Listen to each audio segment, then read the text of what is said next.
भारत की भूमि पर संपूर्ण 12 ज्योतिर्लिंग में जाकर दर्शन करना।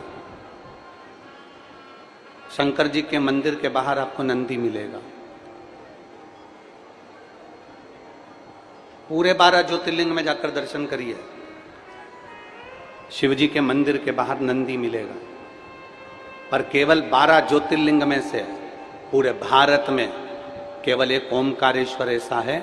मेरा देव अधिदेव महादेव ओमकारेश्वर की भूमि ऐसी है जहां नंदी के साथ उनकी देवी भी विराजमान होकर शंकर की आराधना करती है।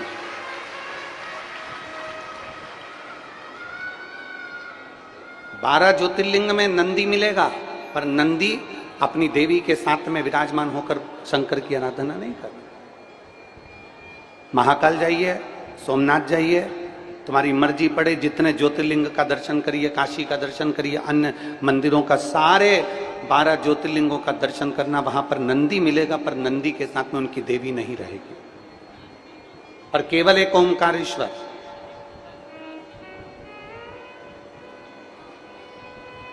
ओमकारेश्वर की पवित्र भूमि पर जो भगवान नंदी भी अगर विराजे हैं तो अकेले नहीं विराजे, देवी के साथ विराजमान होकर भगवान शंकर की सेवा में तल्लीन है, क्योंकि यहां शंकर ओमकार के रूप में विराजमान है। बोल ओमकारेश्वर भगवान की। यहां शिव ओम के रूप में विराजमान है, ओमकार के रूप में विराजमान है। इसलिए ओमकार देवी और देव, नंदी और नंदी, ये दोनों भगवान शिव की आराधना में तल्लीन रहते हैं, भगवान शंकर की भक्ति में डूबे रहते हैं। शिव भक्ति।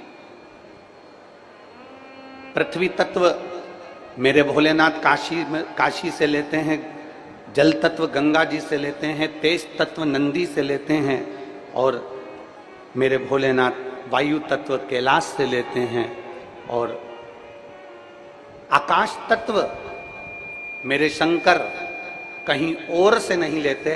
अपने शिव भक्त को जब जन्म देते हैं तो आकाश तत्व मेरे महादेव स्वयं प्रदान करते हैं, स्वयं।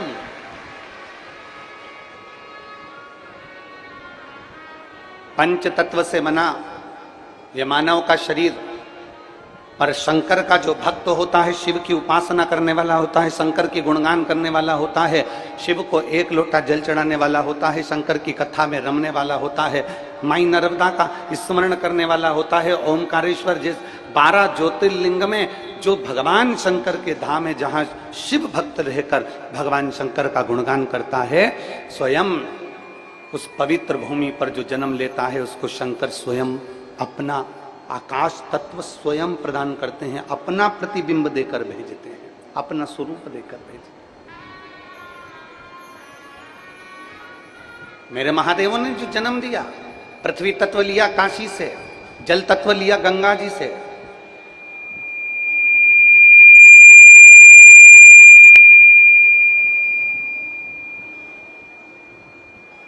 तेज तत्व लिया नंदीश्वर से,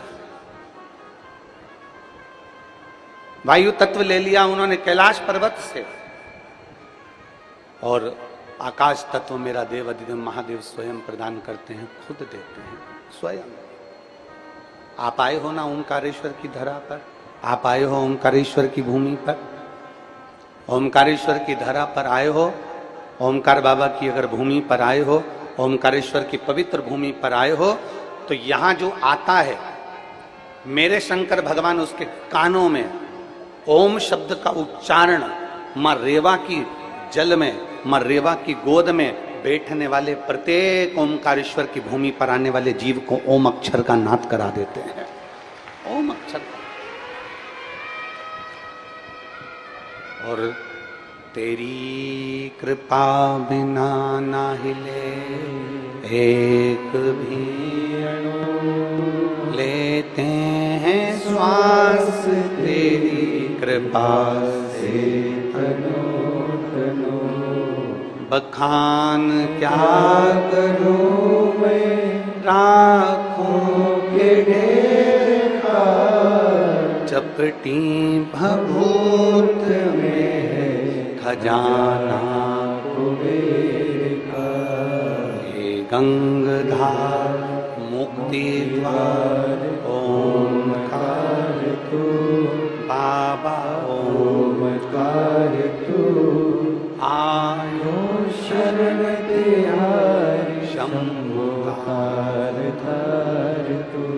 कहते हैं गुरु शिष्य को पहचान जाता है, पुलिस चोर को पहचान जाती है, और मेरा महादेव अपने दरवाजे पर आने वाले भक्त को पहचान जाता है।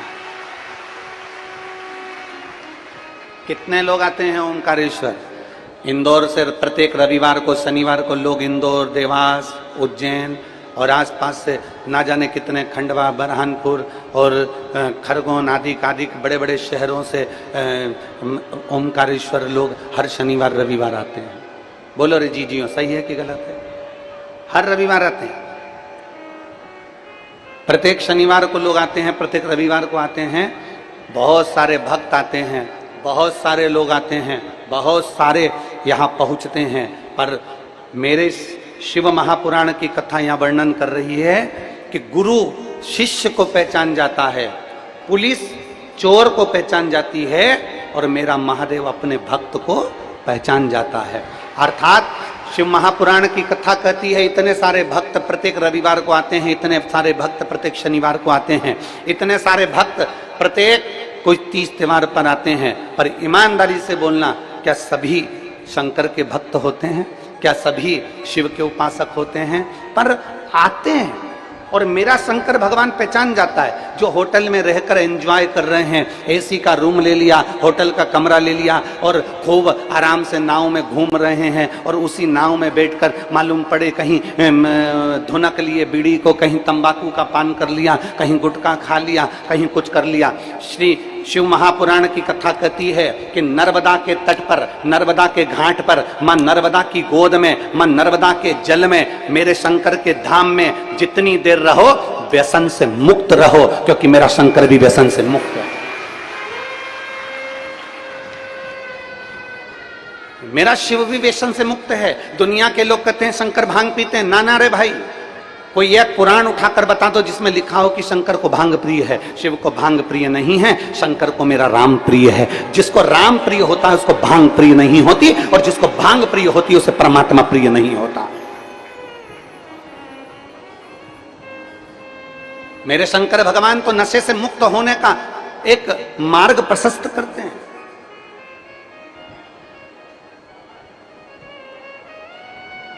नदी की पवित्रता क्या होती है, नर्मदा जी की पवित्रता क्या होती है, गंगा जी की पवित्रता क्या होती है, किसी पवित्र नदी की पवित्रता क्या होती है, किसी देवालय शिवालय की पवित्रता क्या होती है, अगर सीखना है तो मेरे देवादिदेव महादेव से सीखो। शंकर भगवान ने गंगा जी को अपने कमंडल में नहीं रखा, शंकर भगवान ने गंगा जी को अपने हाथ में नहीं रखा, शंकर भगवान ने गंगा जी को अपने करीब में नहीं रखा, शंकर भगवान ने गंगा जी को अपने मस्तक पर रखा। अर्थात भारत की भूमि की जितनी पवित्र नदियां हैं, नर्मदा, गंगा, कावेरी, सरयू, सभी जितनी क्षिप्रा आदि जितनी पवित्र नदियां हैं, सारी नदियों को आप भी अपने मस्तक पर रखिए, उसको गंदा ना करिए, उसको स्वच्छ बनाने का प्रयास करिए। ये पवित्रता का भाव दे रहा है। कहां गए थे? कोई ने पूछ लिया तुमसे तो कह दिया हम तो ओमकारेश्वर गए थे। ओमकारेश्वर गए थे? हाँ, अच्छा दर्शन करिया है? हो, दर्शन करने गए थे? हो। वहां क्या क्या करा? तो क्या हम नाव में भी बैठे थे और हमने नर्मदा जी के अंदर नाव में परिक्रमा भी करी थी। परिक्रमा करी थी? अच्छा, फिर हमने तो परिक्रमा में नाव के अंदर ही बैठ के खाना खाया, फिर नाव में बैठ के खाना खाया, नाव में बैठ के कुरकुरा खाया, नाव में बैठ के बिस्कुट खाया, और मालूम पड़े वो बिस्कुट, वो कुरकुरे का पैकेट, मालूम पड़े वो पॉलिथीन तुम आए थे पुण्य कमाने के लिए और मां नर्मदा में डालकर चले गए कि पुण्य नहीं कमाया, तुम पाप कमा कर चले गए। ये पुण्य नहीं है, ये पाप कमा कर चले गए। इसलिए निवेदन है, गुरु शिष्य को पहचान जाता है, पुलिस चोर को पहचान जाती है, और मेरा महादेव अपने भक्त को पहचान जाता है कि मेरा भक्त कैसा है। भगवान शंकर अपने भक्त को पहचानते हैं कि मेरा शिव भक्त है कैसा। आया, अड़भंगा आया, बड़ी मस्ती में आया, अलमस्त होकर मेरे दर्शन के लिए आ गया। ना कोई कामना है, ना कुछ लेने का भाव है, बस जैसी व्यवस्था मिल गई, एसी का रूम मिल गया तो ठीक है, धर्मशाला मिल गई तो ठीक है, पंडाल मिल गया तो ठीक है, कुछ रहने के लिए मिल गया तो ठीक है, नहीं तो अपनी गाड़ी भली, गाड़ी में से उतरे, बाबा का दर्शन किया, रज को लोट लगाए, भूमि को प्रणाम करा, मां नर्मदा की रज को नमन करा, मां नर्मदा जी को प्रणाम करा। जरूरी नहीं कि आप नर्मदा जी का स्नान करें, यहां तो शास्त्र कहता है गंगा जी का स्नान, यमुना जी का पान और नर्मदा जी का केवल दर्शन व्यक्ति को मोक्ष दे देता है।